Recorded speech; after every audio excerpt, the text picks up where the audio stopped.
এক লোক তার বউকে এসএমএস করছিল, কিন্তু ভুলবশত সেই মেসেজটি চলে গেল এক বিধবা মহিলার কাছে। সেই বিধবা মহিলার স্বামী মাত্রই গতকাল মারা গিয়েছেন। যাই হোক, মহিলা মেসেজটি খুললেন, পড়লেন এবং সাথে সাথে অজ্ঞান হয়ে মাটিতে পড়ে গেলেন। কি লেখা ছিল সেই মেসেজে, যে কারণে মহিলাটি অজ্ঞান হয়ে গেল?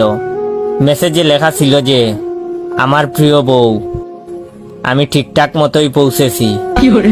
আমি জানি তুমি আমার কাছ থেকে মেসেজ আশা করনি। এখানেও আজকাল মোবাইল ফোন এসে পড়েছে।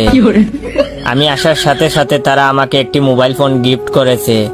সেই মোবাইল থেকেই আমি তোমাকে মেসেজ পাঠালাম। তুমি জেনে আরো খুশি হবে যে তারা সবাই এখন তোমার জন্য অপেক্ষা করছে।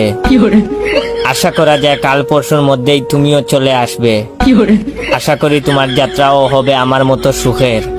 তোমার অপেক্ষায় রইলাম। ইতি তোমার প্রিয় স্বামী।